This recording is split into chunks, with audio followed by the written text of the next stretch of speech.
I try to serve the people first and foremost. Coffee Lounge Season 2. That's so cursed. Never give Foggy your Snapchat. In fact, most of the time I am rad-ish. Hi. I don't really agree with all of those things, but hi.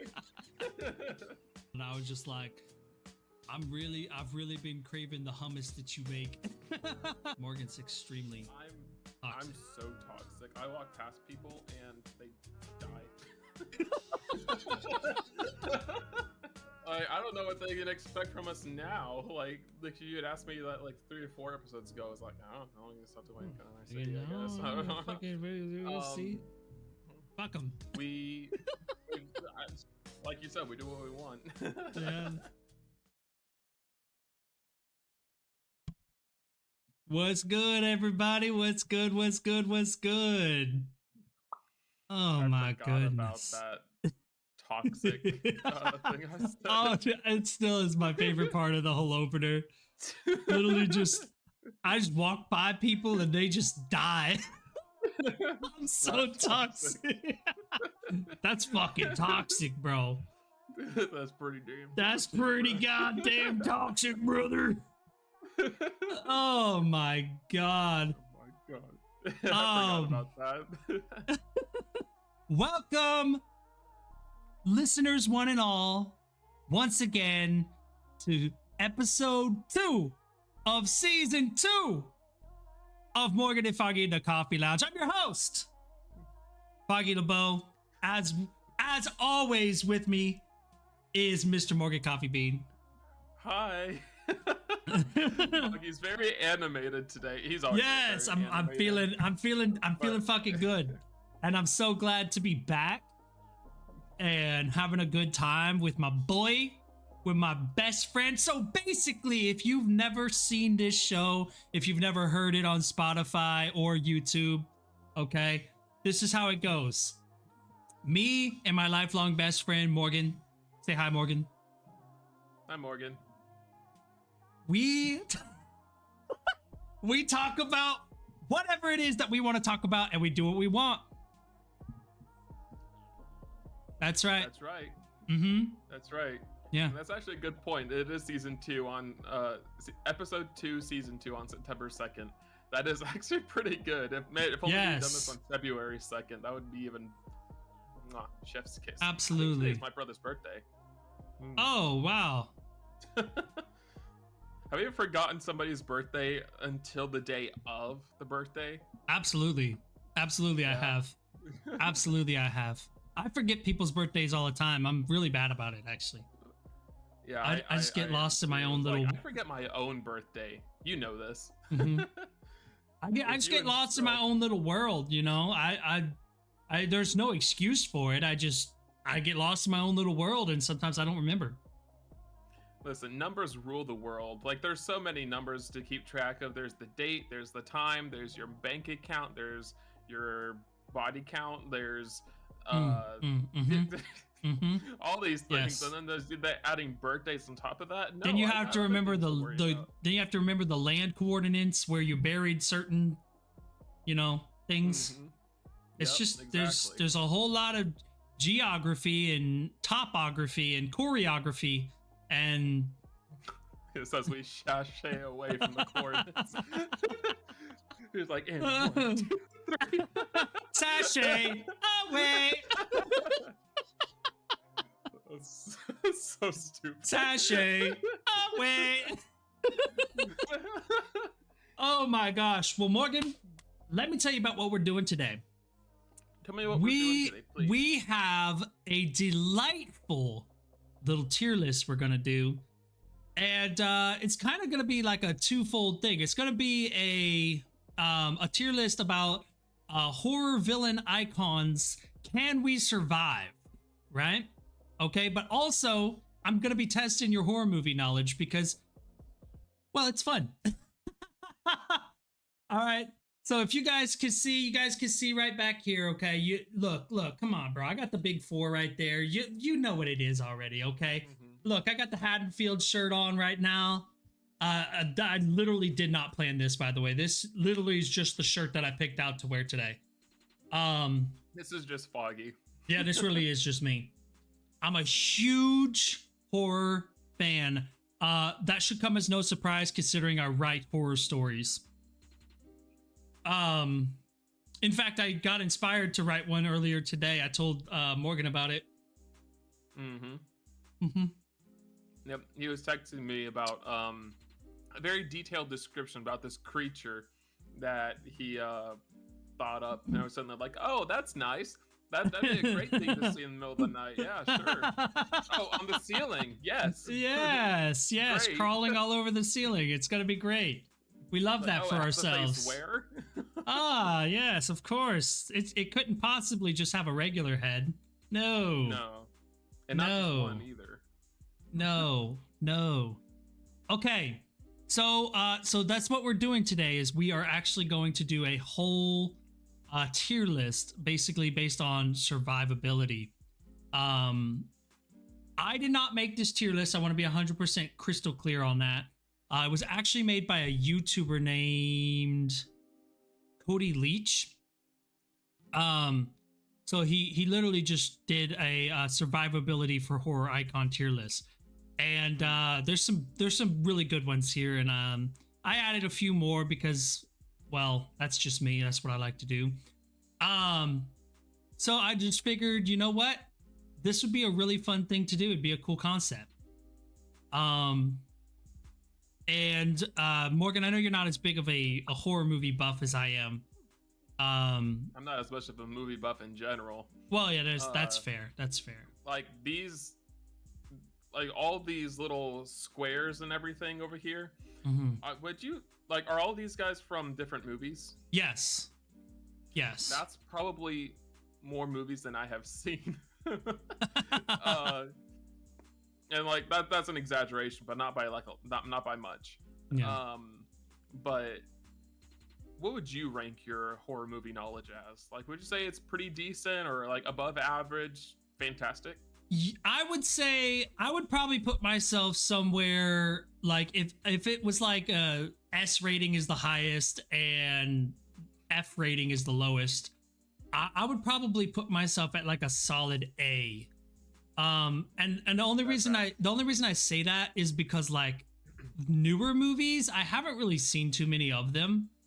My knowledge of horror probably extends through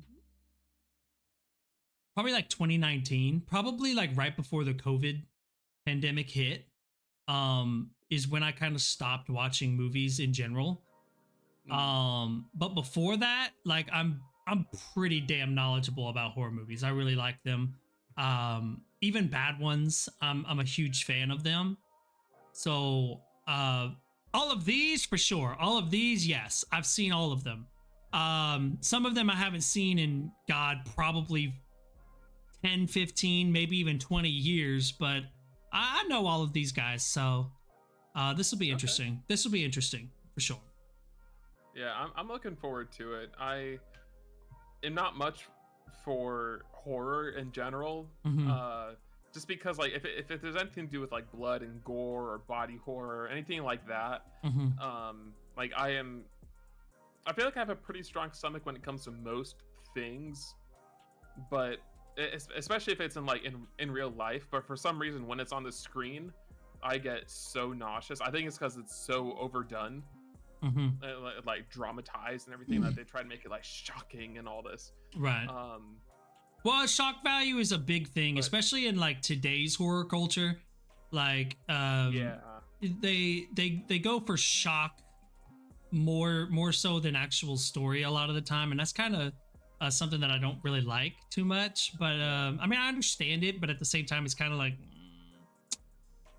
I don't really want to sit through a really, really bad gore fest. Especially when it's so overtly over the top that it's just this is wild. It's really tough to get through sometimes. Yeah. I mean, and also you got to think about the fact that horror has changed a lot just because people have gotten so desensitized to blood and gore. Yeah. If you'd shown what a gory, bloody movie is nowadays, a modern horror movie back to people when the horror movies were first starting out, they'd be like, oh my god, like it would. This is like, depraved. I'm going to church. Traumatizing. Yeah, exactly. And now, like, we watch like the old horror movies, and we're like, right. Oh, like that happened to the neighbor down the street. Yeah. So there's a couple of things that I want to state. Okay, it's more like 3 things that I want to state before we actually get started on this list. Okay. Number 1, this is an opinion. Okay. No, it's this is an opinion. If you get angry about what we say about these characters, like, it is what it is, bro. Come on. It's an opinion. We're allowed to have our opinions. You're allowed to have your opinions. If you don't agree with what I say, well, okay, fuck off. Like, then you're wrong. I don't care. If you don't agree with what we say, then you're wrong. Our opinion is the only correct one. Get with the program. Educate yourself. Right. So, number 2, Morgan. So the rules of this are basically kind of like our rules were with the urban legends, right? So okay. So we're assuming in all of these scenarios that we have put ourselves into the scenario, into essentially the crosshairs of each of these beings. Right. So we're in the situation that the characters are in. So there's no like oh well, I just wouldn't be there. There is no situation in which we can just say, oh well, no, because at the end of the day, with all of these guys, I wouldn't fucking be there. I wouldn't stay there. You know what I mean? So it's just something I wanted to state. The rules are, we have done whatever we've done to wander into this person's crosshairs, right. And they are targeting us. We are actual targets. Can we survive? Okay, so that's number 1. Or I guess number 2. What was the 3rd thing though? Damn it. Okay, so we have to we're basically going into this like with the urban legends. So like these things, we're gonna act like these things are fact. They have all their abilities or skills, whatever. Exactly. And we have to deal with them. We are not armed with the knowledge of, like, let's just call it quote unquote the audience, right? We are like, it's like we're characters. We've wandered into this person's territory, into this thing's hunting grounds, whatever it is, and we are trying to survive. I feel like I can work with that. I mean, I'm the main character in my own life, so why can't I be in a character? There you go.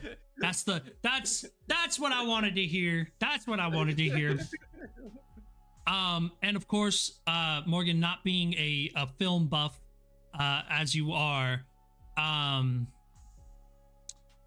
will kind of give you kind of the runaround of what's going on with each of the characters, if you'd like. Yeah, absolutely, please. But I will say once again, also some of these movies I have not seen in, oh my gosh, close to 20 years, 25 years even, maybe. Wow. So these are definitely, some of these was like old, like 80s, even 70s movies. But I'll do my best. I'll do my best is basically what I'm saying. To kind of let you know what's going on with these. And we can go from there. All right. Sounds good. Okay. Are we ready? I'm so ready. My body is ready and willing. Okay. Let's do one to ease us in, huh? Ooh, let's go Hannibal Lecter. Hannibal Lecter. Do you know anything about Hannibal Lecter? Okay, I've heard of Hannibal Lecter. He's cannibal, yes? Yes, he is a cannibal. The flesh of the human? Yes, he is. Now, here's the thing about Hannibal Lecter you have to understand, okay? He's from a novel series, and a film series, of course. Novel? Oh, yes, okay. He's actually originally from a novel. The Hannibal books are really good. And the movies are just fantastic. I mean, Anthony Hopkins does a fantastic job playing Hannibal Lecter. Hannibal's most devious weapon, his biggest strength, isn't even really his physical strength or like anything. It's his mind. He's the smartest guy in the room at all times, every single time. He's always a step ahead. He is a psychiatrist, a psychologist. He's trained in like all kinds of different forms of like medical, and he's just really, really intelligent, basically, is what I'm getting at. So not only does he know like his victims' minds, but he knows like the way the body works too. Right. He knows how to operate on his victims. There's a scene in Hannibal the movie where he actually takes off the cap of a police officer's head. He like literally takes it off and is like, I think he like literally scalps him and then lobotomizes him. And basically I think he cuts off like his frontal lobe and cooks it and feeds it to him to eat. So like this guy is like really, and he's able to keep the guy alive the entire time. So he's really smart. He's able to outsmart the CIA, the FBI, other killers. He's really, really intelligent. In my opinion, if I have pissed Hannibal off, I'm gonna do the list as me, if that's okay with you. Yeah. But you could tell me what you think about like either your survivability rate or how scary you think this guy is. Okay. I would say I'm trying to think about my own merits, and like, because I'm intelligent too. I'm working on psychology myself. I don't know how cerebrally fit I would be to test this guy.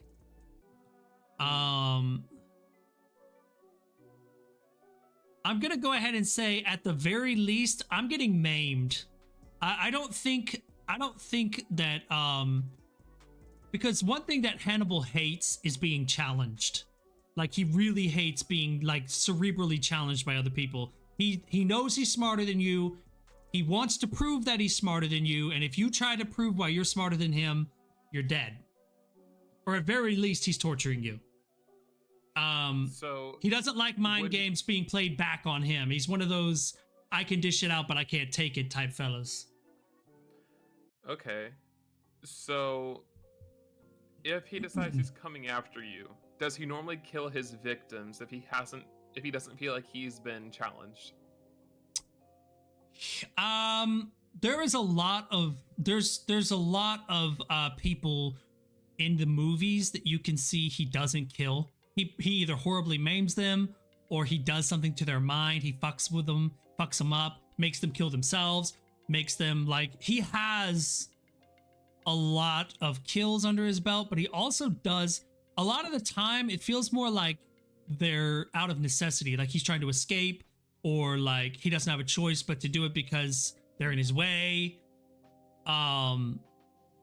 Most of the time, he doesn't seem to be. There's only a few people in the whole series that you really see him like torturing and eating. So, okay. Most of the deaths that you hear about from Hannibal are off screen or off. You know, they're in the chapters of the book, but they're not actually talked about. Gotcha. I would say that for me personally, I would either be just dead and maybe maimed at best. Mm-hmm. But it is not going well for me. I am not a psychologist. I am not a doctor. I learned some self-defense like when I was like as a kid, because like we kind of needed to know that because of where we were living. And like I have held my own in fights. But against this guy, I don't know. He's probably coming with some sort of scalpel or maybe even a tranquilizer or something like that. But he's got all the mind games. He's got who knows what else. Like in my mind, he has a scalpel or a tranquilizer. Maybe both. He easily comes with both of those. Like in certain, like literally, dead. you've I'm said dead. that. I'm You've dead. said that. He literally kills a guy like in a church with a scalpel. He comes out of nowhere and just like and like cuts the dude's jugular, and the guy like goes fucking flying. So he's strong too. He's pretty damn strong. I'm he's dead. yeah. I'm dead. I'm not. Yeah. Okay. Okay. Let's okay. Ooh, here's an interesting one. This little boy right here, okay? A child. Yes, it's a child, but it's not a normal child. This is the child. Okay?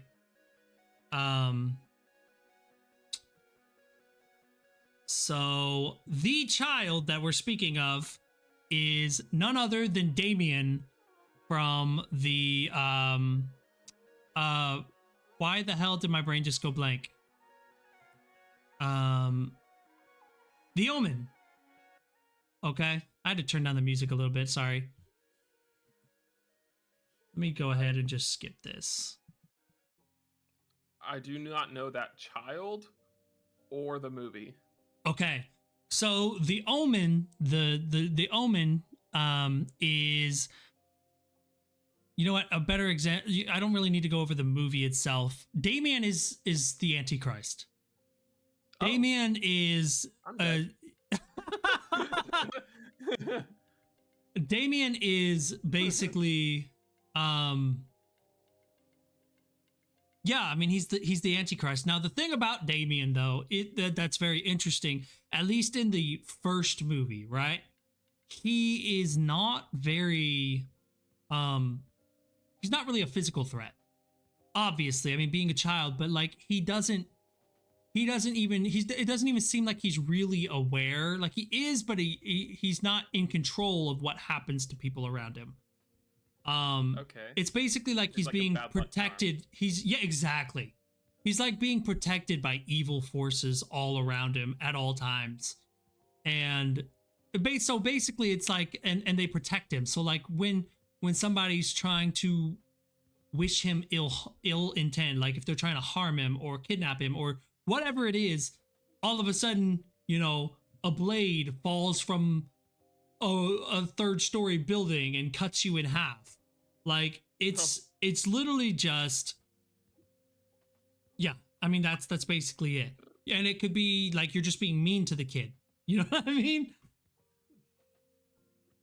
I mean, okay. So if we're in this kid's path, or we're in his crosshairs.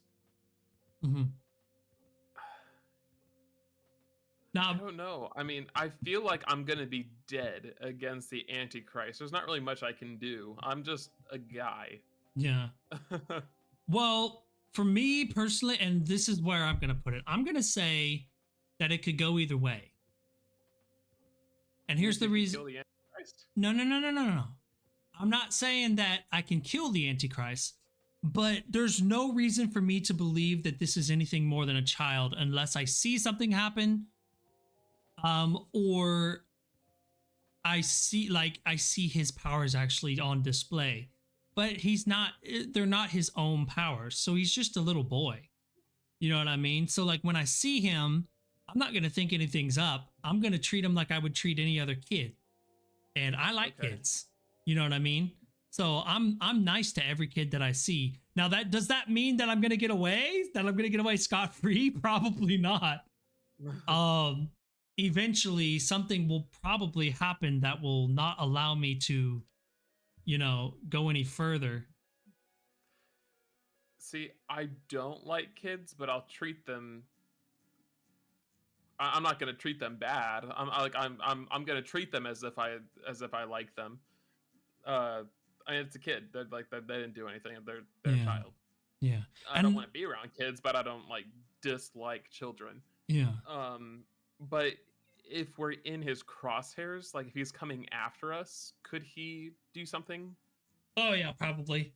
In the later films, and once again, the Omen, it's been years and years. It's been decades since I've seen these movies.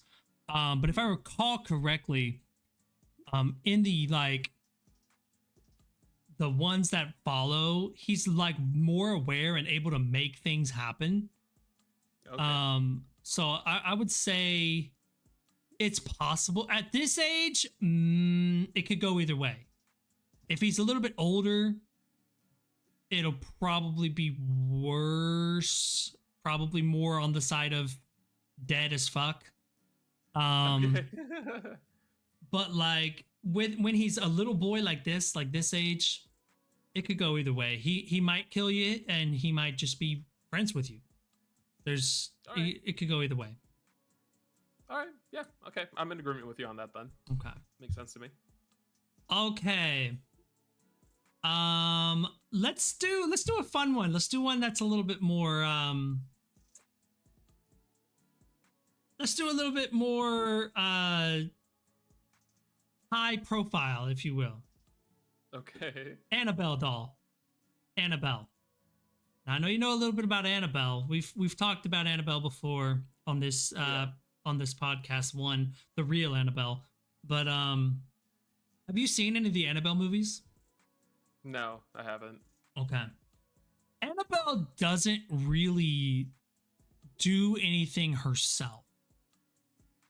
It's kind of a similar situation to Damien in that sense, but Annabelle is able to like attract other demons to her. So like demons are just attracted. Like the doll is like a conduit through which other demons are able to exert their wills, essentially. I see. Okay. I have not seen all of the Annabelle movies. I've seen like maybe 2 or 3 of them. I think there's like 4 or possibly even 5. But I think I've seen 2. And I've of course seen The Conjuring. With The Conjuring, you get a little bit of, that's the first time you see Annabelle. Would you say that Annabelle is like a portal for demons? Yes, absolutely. Okay. But Annabelle herself, creepy doll, not really threatening. Annabelle, you're gonna be my bitch. Fuck you, Annabelle. If you hear this right now. My God. No, okay. I'm not scared of Annabelle. I'm not scared of anything that Annabelle could do. I really feel like with the majority of like the demons on this list, let's call them the majority, not all of them, but we'll get to them. But with like the normal demons, if you will, the normal ones, I feel like I'm gonna be able to survive most of them. I just don't. I don't really get scared of that stuff very easily. Okay. So. No, that's fair. I feel like I feel like I'm on the same page as you. I'm not scared of the doll. If anything was gonna kill me, it'd probably be the demons that she attracts. Yeah. But herself, probably not. Yeah. Just from like going off of what you told me. Yeah. No, and that's kind of where I was going with it, is like, Annabelle herself doesn't really do anything. So I'm not really feeling too threatened, you know what I mean? Yeah. Okay. Let's move on. How about the fisherman? The fisherman. Yes. So the fisherman is from the old series I Know What You Did Last Summer.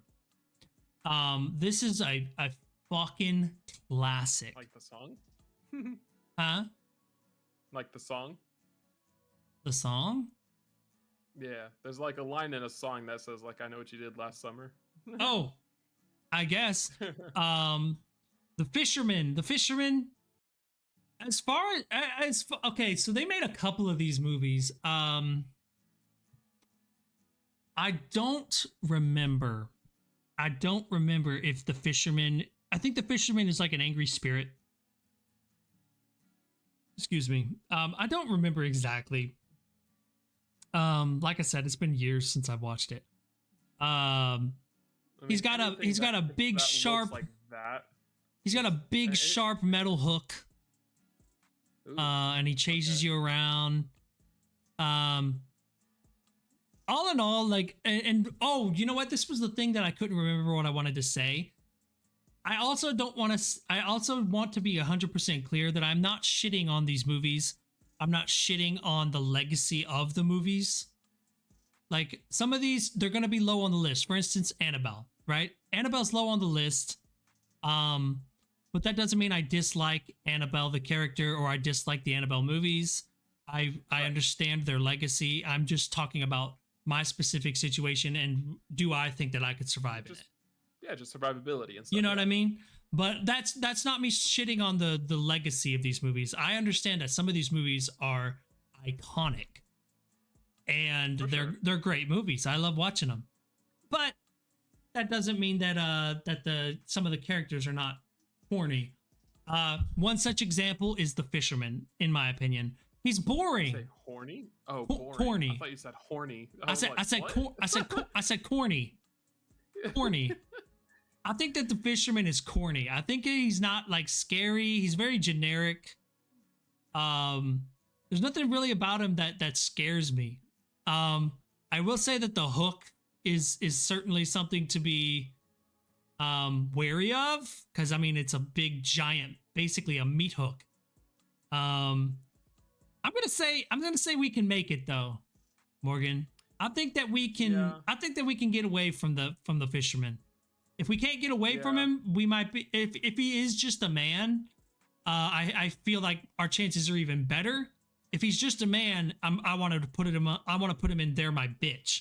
But if he's a spirit as well, and if he's not like basically tangible, probably not going to be able to kill him, so we can escape. I think that's a good place to put him. Yeah, no, I'd agree with that. It also depends on how horny he is, because like if it's like really bad, be like, oh no, don't hook me, Mr. Fisherman. Don't show me your slimy fish. No, please no. Oh my gosh. Okay. Is that a meat hook, or are you just excited? Let's go with the most real possibility on this entire list. Like literally the realest possibility. Bruce from Jaws. Jaws. The shark. Jaws. What do you think? Okay, so I have two answers. First one is I am terrified of the ocean. So let's say we were on an island with a volcano on it, right? And the volcano erupted, and lava's going around consuming the island and everything. And there's a boat to escape, but Bruce is out there, and I know he's out there. I would rather burn to death on the island. I would rather die a horrific death in lava than go onto the ocean.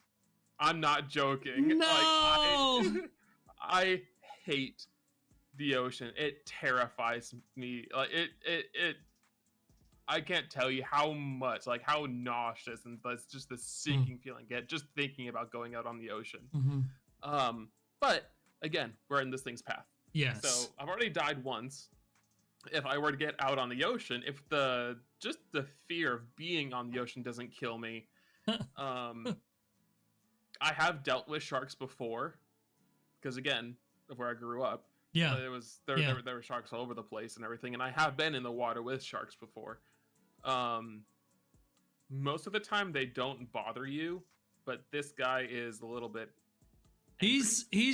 He's definitely developed a taste for human flesh, which is very odd, peculiar behavior for a shark, but not unheard of.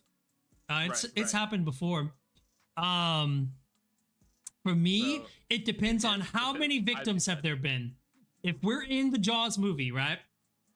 Yep. Am I the first one to die? Am I the first one to get bit and die? Right? Because if there's already been a death, my ass ain't going in the water. I don't care what nobody says. You can call me a little bitch. You can call me whatever. As soon as I found out there was a shark out there and they killed somebody, you can call me a bitch. Go ahead. I ain't going back out in the water. You bitch. If I'm the first one to die, if I'm the first victim though, I know I'm dead. I know I'm dead. I enjoy the ocean. I like the ocean. I like being out in the ocean. I like swimming in the ocean. I don't. What do you like about it? Let me be clear. Let me be clear. Be clear. I do not like the abyss. The abyss scares the shit out of me. I don't like the abyss. Let me be 100% clear on that. I will be out where I can touch the ground, the water. You know what I'm saying? Like, I'll be out in the water, but I'm going to be where I can touch. I'm not going out into the fucking abyss and looking down and just seeing nothingness and black. No, that's not happening. That shit scares the fucking piss out of me, actually. Oh yeah, absolutely. So it just really depends. Am I the first one to get to die? Because if I am, I'm dead as fuck. If I'm not the first one to die, I'm honestly I'm gonna put it in we can make it. So Would you fry to death on the island with me? No, I'll take my chances with the shark. Oh, okay. So I'm gonna put it in could go either way. Just because it's like there's still a couple of possibilities for you. Like, I'll do my dolphin mating call and they can take care of the shark because dolphins fight sharks. Sharks are terrified of dolphins. But then I have to worry about the dolphins because those things are like handsy. Yeah. Shall we say? Yeah. Okay. Excuse me. Let's do arguably the most infamous horror movie of all time. Okay. Literally the cream of the crop, the creme de la creme, what did you call it? The floopy banana? The creamy banana? I didn't call it that. Don't you put words in my mouth. I didn't say any of those words. I believe you called it the creamy banana. I said no such thing. I don't know what you're thinking about. Here it is. The Thing. The Thing. I don't know anything about The Thing. Okay, well, first of all, let me just go ahead and do this. Really? Okay. First thing in Dead as Fuck, see y'all in hell. Okay? Yes, The Thing. Okay, let me tell you about The Thing. Okay, so The Thing is actually, believe it or not, it's a remake. It's a horror reboot from the 80s, I believe. It's by John Carpenter, who is, by the way, just so you know, for later trivia, that's my favorite horror director is John Carpenter. Okay. For future trivia. Yeah. For future trivia. So The Thing, it takes place in Antarctica in this like compound of like scientists. And The Thing is like this otherworldly creature. It's like it's an alien, really. Okay. But it can take on the form of anyone and anything. And so like you see people like it basically strikes before it's basically too late. By the time people know that there's something out there, it's already too late. It's already done killed like freaking half the cast.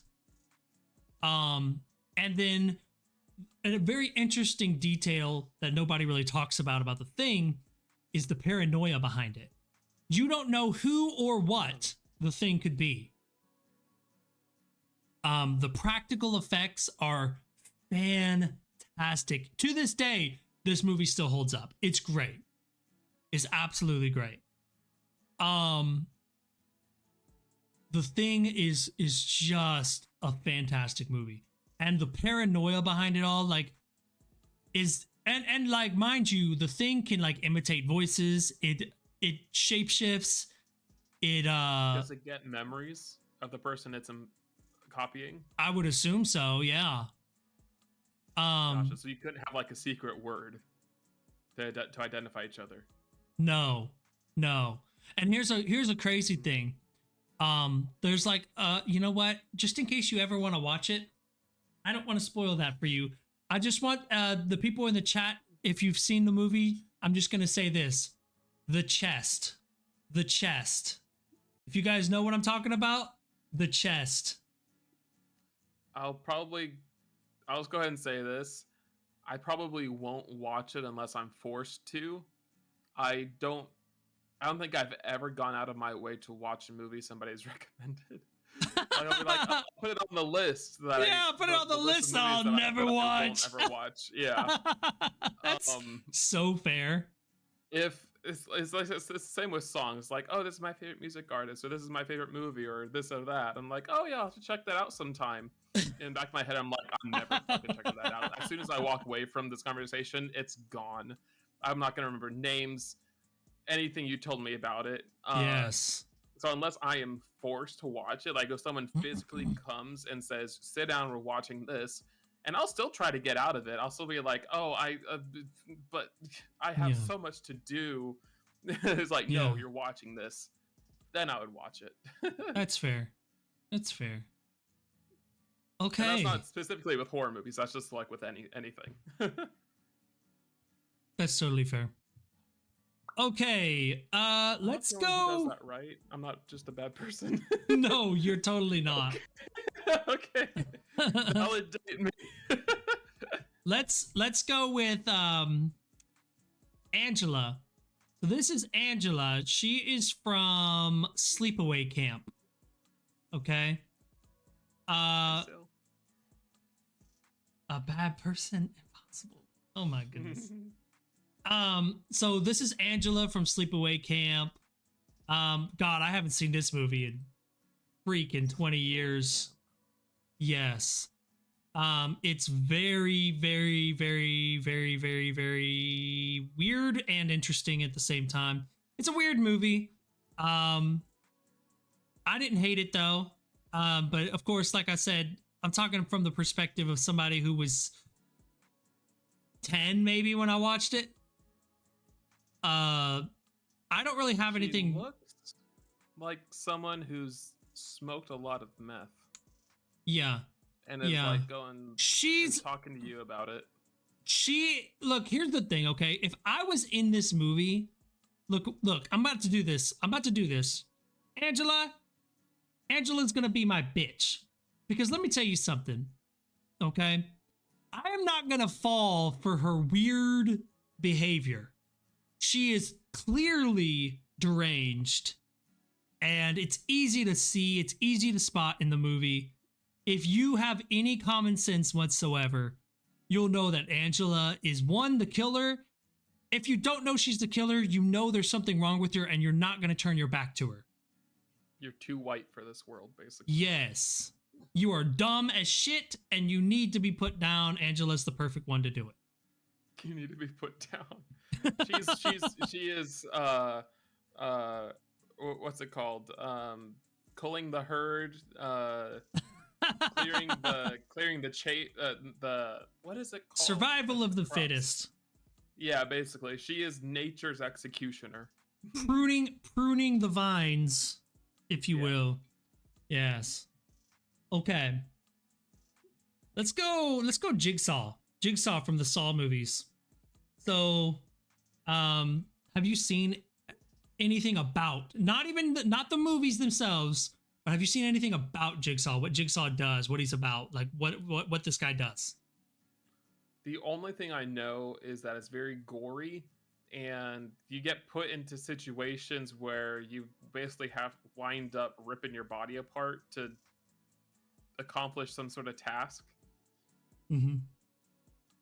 No, I mean, it's pretty much it. Like, so Jigsaw he's a weird paradox, because Jigsaw doesn't see himself as even a killer, because technically he's never directly killed anyone, which is fucking bullshit. That's not true. He's responsible for building the traps that his victims get put into. But he's got like this weird moral high ground. People who are like ungrateful for their lives, or people who like stiff other people, who just basically, like, quote unquote, in his words, take life for granted. He puts them in these traps to make them appreciate their lives more. It's like, dude, you're making this person cut open their own eyeball. Like, no, you're not making them appreciate their lives, you dumb fuck. Peepers creepers, there's something in my peeper. and like, as the movies go on, it becomes more and more just outrageous, in the sense of like, why is this person here? Why did he take these people and put them in these horrific traps that they couldn't possibly get out of? It becomes one of those, like, dude, like, you need to chill, like, touch some grass, bro. That's such a weird reason. Like, at that point, if I knew this about him, I would do everything I could to disrupt his system, just out of spite. Not even survive. Not even with the intent of surviving. I'm like, there's a lot of people who do it, but they end up in traps. Like, they try to over, you know what I'm saying?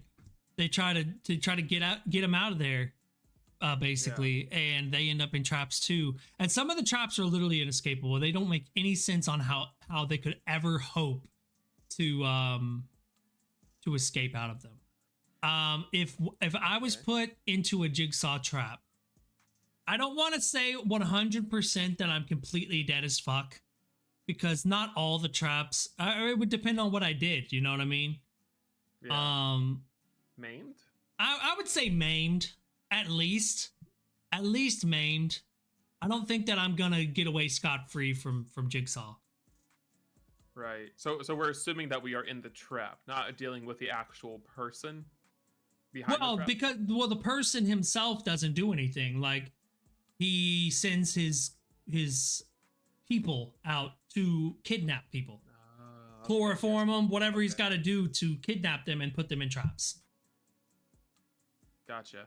Okay, so are we dealing with him or just the traps? Like, we are in... I would assume we've done something, we've said something or done something to warrant Jigsaw going after us. So he has sent his followers out.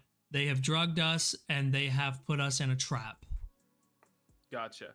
Okay, yeah, I'd say like maimed is a very fair placement for him then, because like just looking at the picture, if we were just dealing with him, I feel like I could just talk about gay rights and he'd fall over dead. He looks like he's that kind of like person.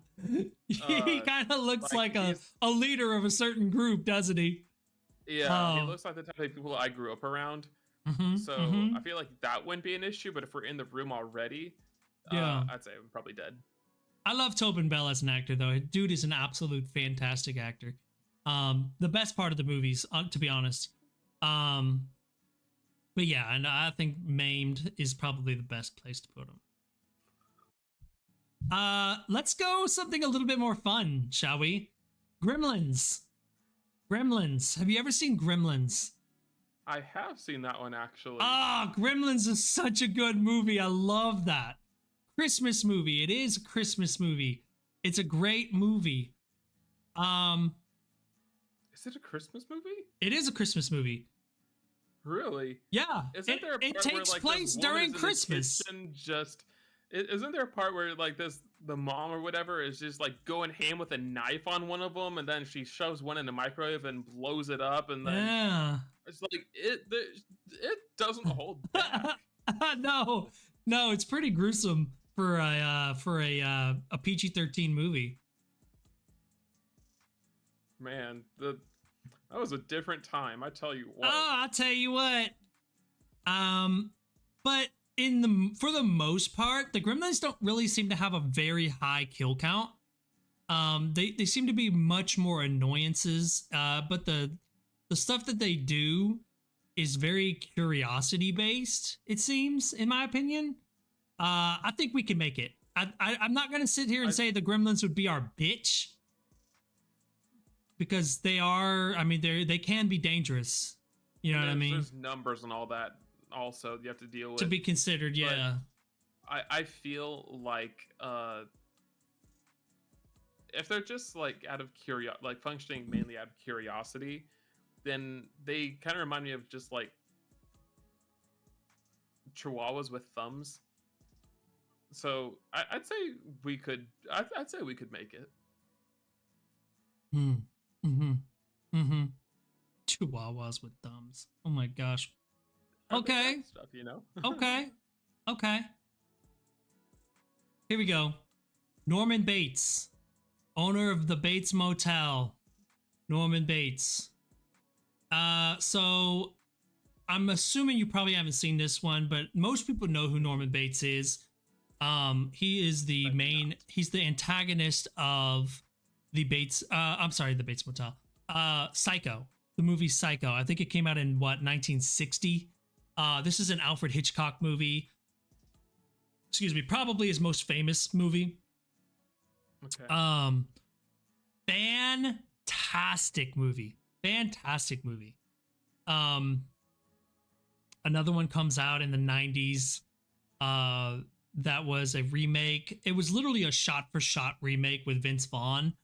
There's nothing like great about it, just because it's literally just the exact same movie. I didn't really like that. But the original is still, I mean, it still holds up to this day. It's really great. And Norman Bates, there's nothing, okay, just so you know, so there's nothing supernatural about Norman. He's just a guy.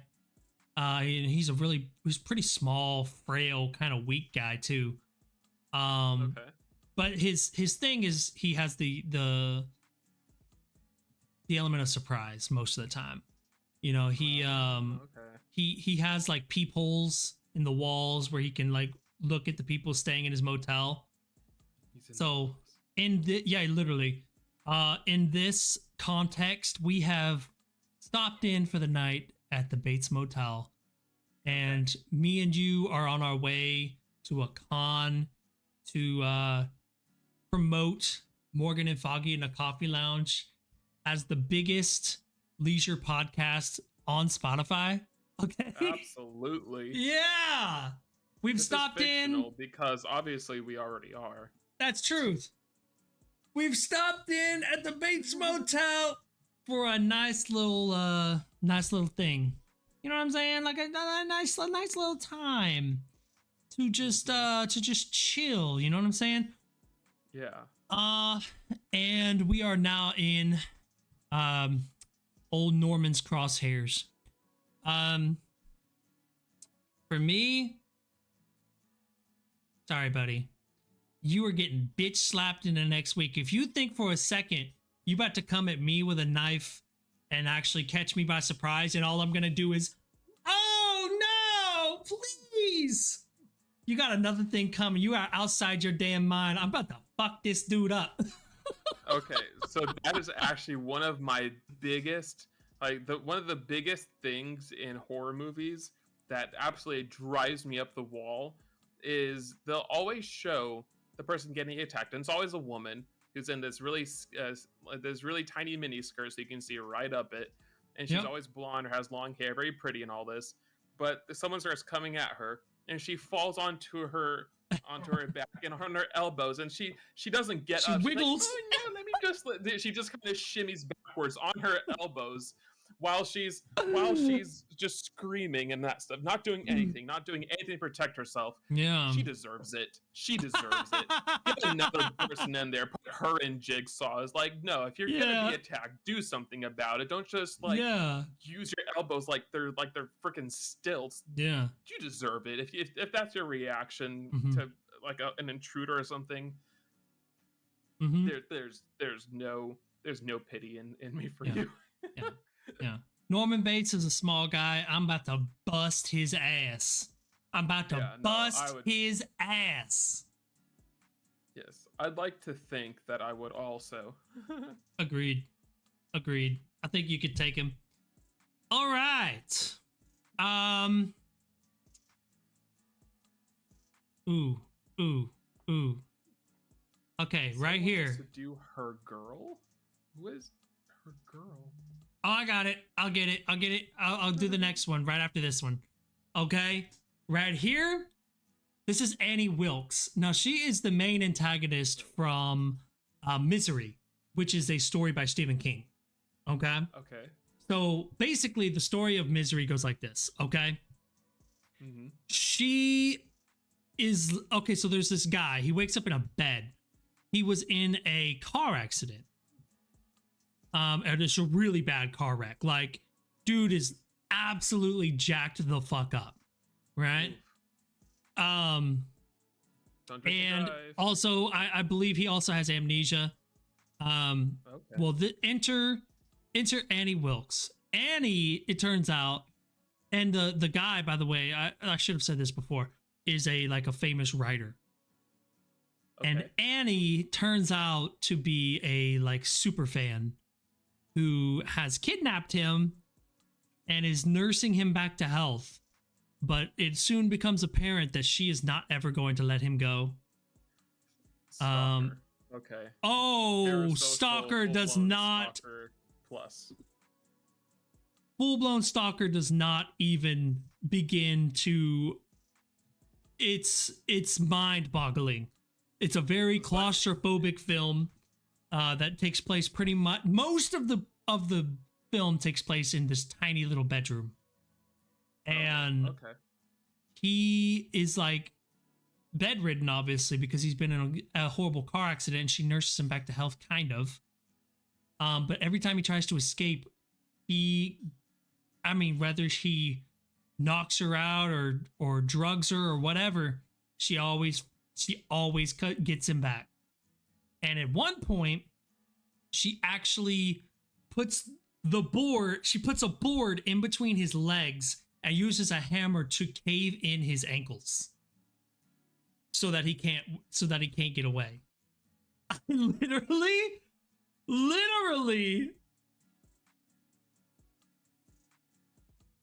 no. It is literally so brutal.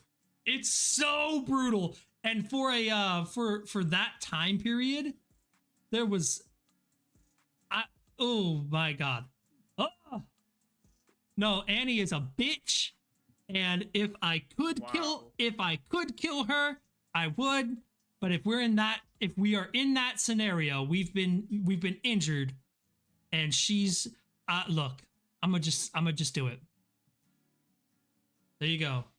Right up there to maimed, where she is probably that's a good place to put her. I think I get away like the original character. I think I do actually end up getting her out of here, but not without losing my legs. I feel like I'd go I'd play the long game with her and be like, "Oh, you're so kind. Yes, thank you. Biggest fan. You're best person. Marry her." And if that's what it took, once I am healed, at that point, I feel like I could actually do something. But if I'm in a very vulnerable position where I can't fight back or protect myself, like if I just have to play along with her delusion until I'm healed for me to be able to do something about it, I'll do that. I feel like I could do that. Maybe. Interesting. No, I think I'd be maimed actually. I honestly don't. I wouldn't be able to. I don't feel like there's any way you escape this without at least some freaking scars. Like I feel like it doesn't matter what you say. Annie is too paranoid and too crazy to not hurt you in some way. Oh, she's paranoid on top of it. Oh yeah, she's paranoid. So she didn't hurt him with the hammer and the board and all that because of him trying to escape. That was like, just in case you think about escaping or leaving me, I'll make sure you can't. He does try to escape. I'm not saying that he's not trying. He actively tries several times. But what I'm getting at is she hurts him just in case. Like she does that.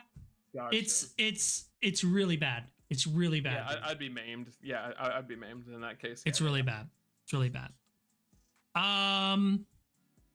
Okay, so now we're going on to the requested one. This right here, this is quite possibly one of the most famous faces in all of horror media. Ooh. Go for it. Pick me. I pick you. Charizard. Charizard. Is it Pikachu? This is Exorcist, right? It is. This is Reagan. Woo, this is the girl Reagan, who is possessed by a demon named Pazuzu. That sounds like a Pokemon. Pazuzu is actually in real mythology, Pazuzu is a god, I believe of, you'll find this interesting. I believe of it's either Babylonian or like Mesopotamian descent, which is interesting. Interesting. That is really cool. I do have a fun fact about The Exorcist. I'll get into that after we put her up there though. Mm-hmm. So as scary as Reagan is, she has a body count of exactly one person, who is the priest who exorcises her in the first place. Considering I'm not like the normal people in that movie, mind you, let me say this. I haven't watched the other ones. I've watched the first one with Sylvie, but I haven't watched the other ones in years. And to be fair, they all suck. The only one that's good is the first one. The only one that's good is the first one. Okay. The rest of them are absolute dog shit movies, and I will stand on that hill. I'll die on that hill. I haven't seen the newest one that just came out like a couple years ago, but the first one is just gold, S tier, top of the top legacy, da da da da da. Right? But that being said, that's not what we're here to discuss. We're not trying to discuss the validity of how great the movie is. We're trying to discuss, will we survive? And Reagan, we're surviving, Reagan. In fact, I don't think that we even get a nick from Raven. Really? Yeah, no. Or maybe a scratch, maybe a bite. But no. Reagan bites me, I'm gonna couple of times. Fucking bitch. Yeah. It's like you gotta keep those teeth to yourself. Yeah. Put them down your throat. Yeah. Oh, okay. Let's do another fun one. So the next one we're gonna do is Esther from the movie Orphan. Okay. So Esther. Don't know anything about that. Well, I'm about to tell you. So Esther is the little girl. She's the main antagonist of the movie Orphan. So basically what happens is this couple, they adopt this orphan, Esther, of course, but she's a strange little girl. She does things that are just really weird for kids to do.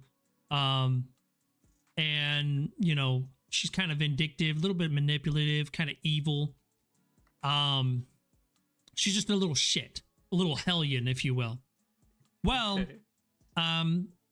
Spoiler alert to anybody who's watching or listening. I'm about to reveal the main ending. If you don't want the main ending revealed, go. I'll give you literally 2 seconds. 1, 2. Okay. So it turns out Esther is actually a serial killer who has a disease that makes her look like a little girl, but she's actually an adult. Oh. And okay. her modus operandi is to get in with like families, and then she would try to seduce the dad. And inevitably, whenever the dad would reject her, she would kill the couple and move on to the next one. Wow. The next orphanage, if you will. So, is she wanting to not get rejected by the dad? No, yeah, she doesn't want to get rejected, but when she inevitably does, I mean, she looks like a little girl, and she doesn't tell she doesn't tell the man that she's a full-grown woman. She just tries to seduce him immediately as a child. I'd be more concerned if the dad didn't reject her. Right. Like, well, nonetheless, yeah, she ends up killing the couple. Well, not this couple, because this couple figures it out before she can kill them, if I recall correctly. It's been a few years since me and Sylvie watched that, but so I put her at the bottom. I ain't adopting anybody. I actually would put her in I think We Can Make It. But I'm gonna put her up more towards the front of We Can Make It. More towards We Could Go Either Way than actually, let me also do this while I'm at it. Let me just there we go. This looks better. Let's go right here. I just want to make sure. Oh god. Oh, these are pretty much right. Okay. Okay, yes. I'm gonna put her at the top of We Can Make It. I think that me and Sylvie are smart enough and keen enough to figure it out. First of all, we would already have questions because of her really bizarre behavior that she exhibits. Plus, I have, my psychology degree. I probably would have a lot of questions for her, and I think that we would probably be able to uncover what was going on before she got bad, essentially. Yeah, no, that makes sense. I would agree with you there. I feel like you guys would be pretty well equipped to deal with it before it became like a real issue. Mm-hmm. I'm not adopting anybody, and I'm not getting with anybody who wants to have kids, so then we're good. We're straight. We're good. We're all right. All right.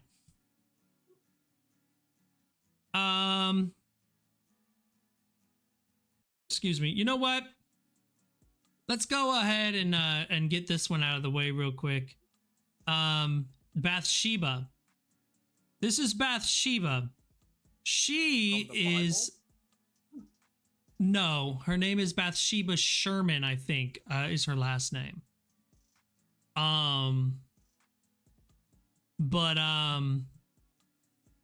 So Bathsheba is the main antagonist of the first Conjuring film.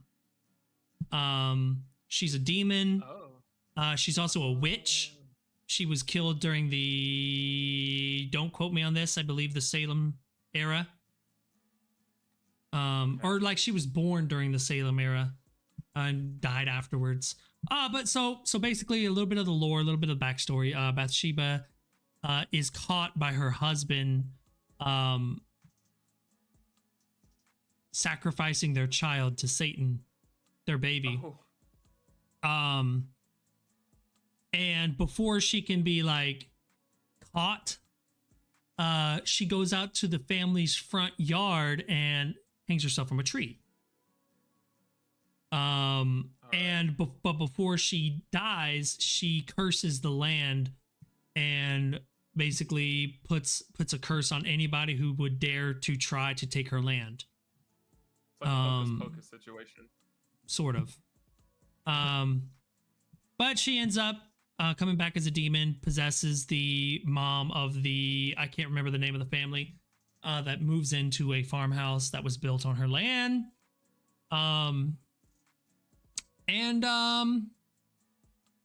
Looks kind of ridiculous. Kind of gives me the same vibes as Reagan but a more cheaply made Reagan, not as scary as Reagan. Do you think she'll be able to survive that? Because if she has possession, the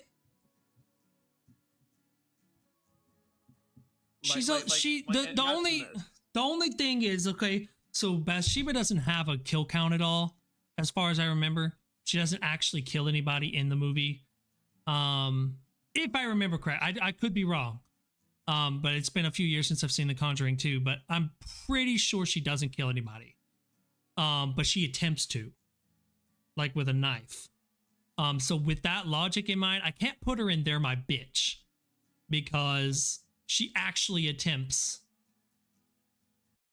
And she's, of course, a demon. She's not like Norman Bates. Norman has a knife too, but he's just a scrawny little dweeb.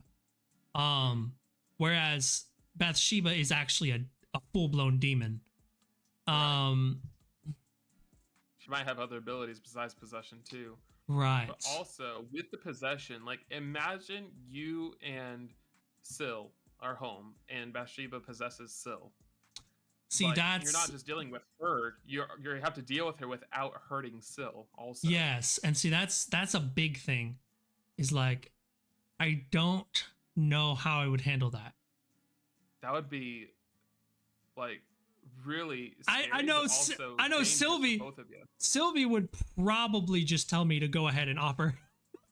If she was able to get control of it, you know what I'm saying? Like, if Sylvie was able to get control of it for a second, she'd be like, "Off me, bitch, right now!" Like, just do it.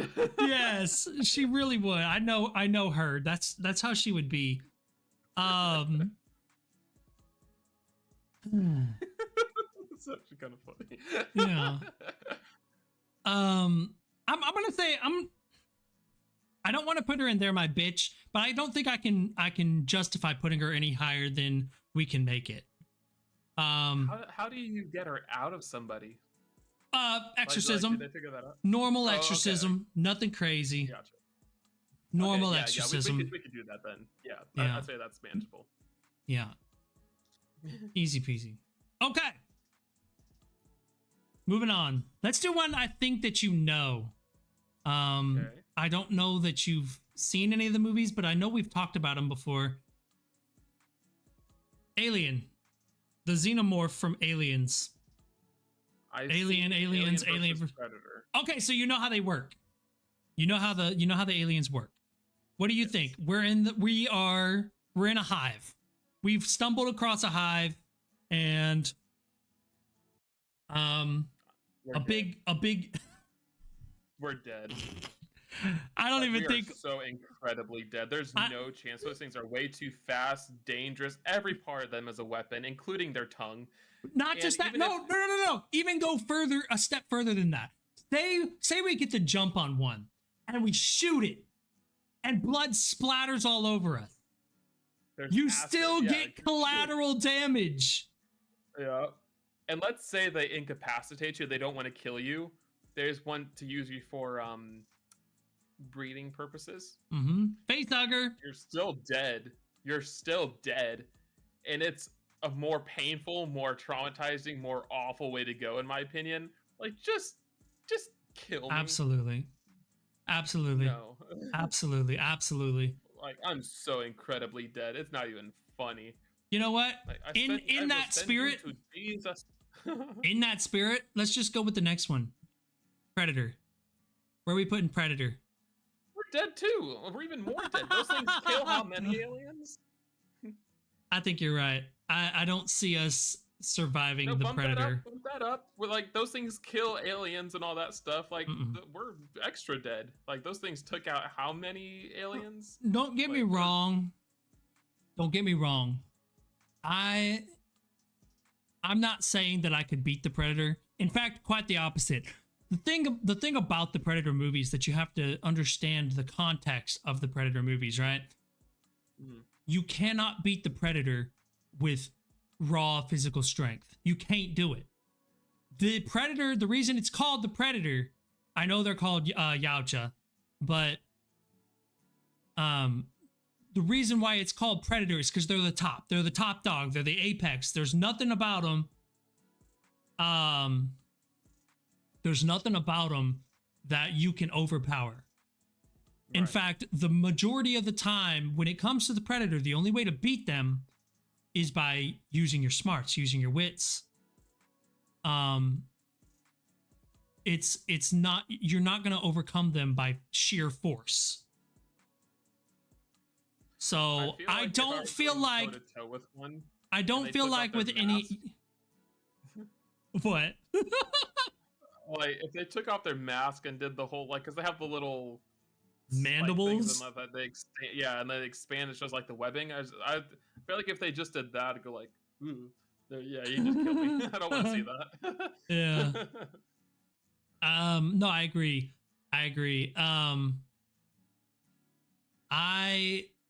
At least the Predator would give you a very quick and painless death most of the time. Yeah. Like don't do the spine thing to me. Don't rip out my spine.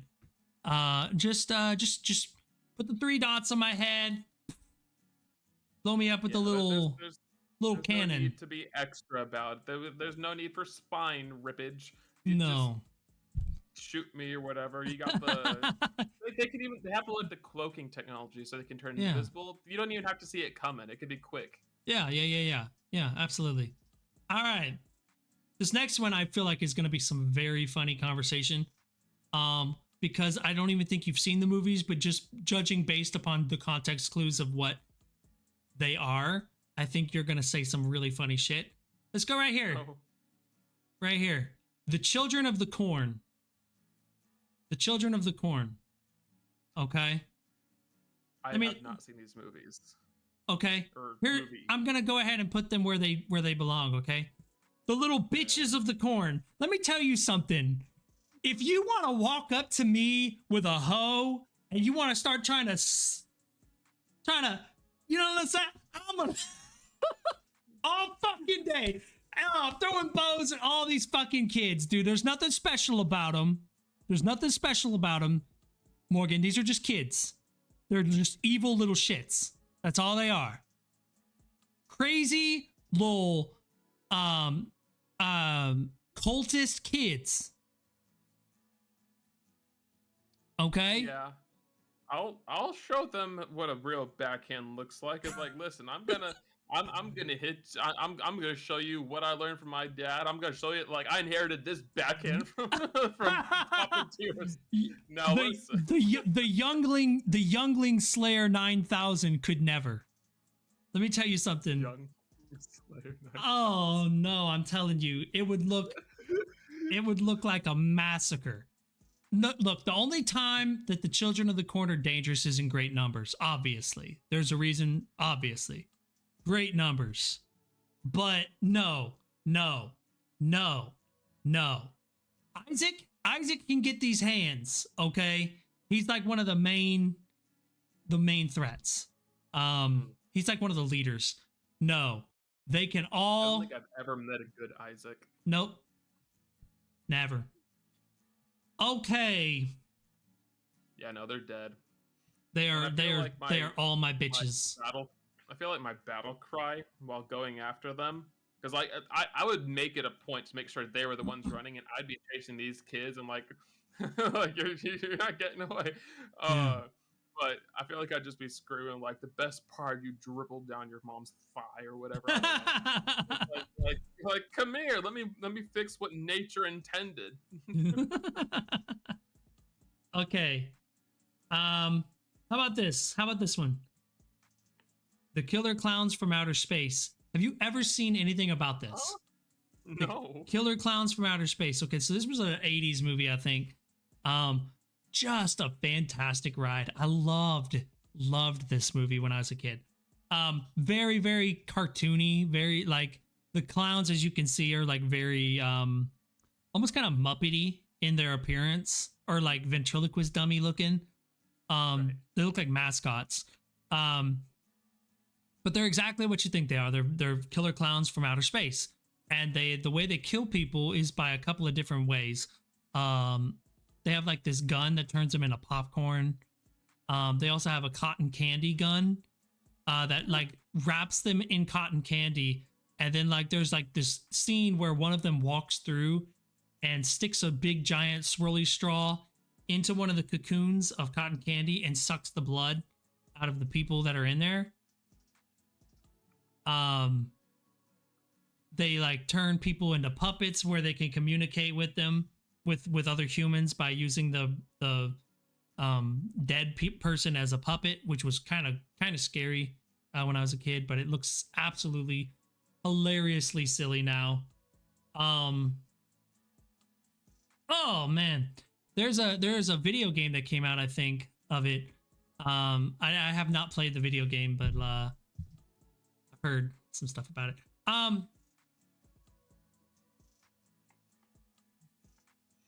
I can't remember also because it's been such a long time since I've seen it, but I don't think that regular guns work on these guys. Oh, okay.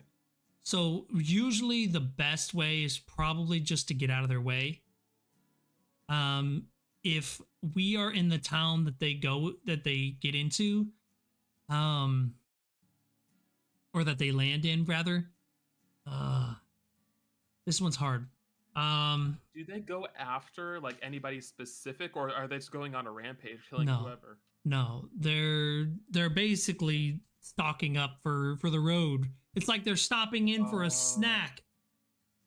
Where pit stop? Okay.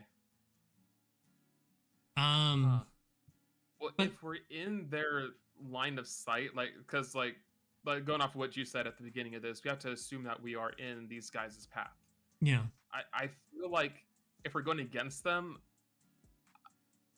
even if we could take one, like there's still multiple of these guys. Yeah, there's multiple of them.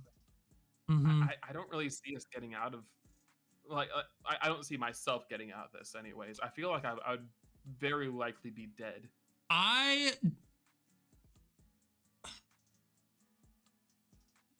It would depend on, it's kind of like the shark in my opinion. I'm gonna put them in, and it could go either way.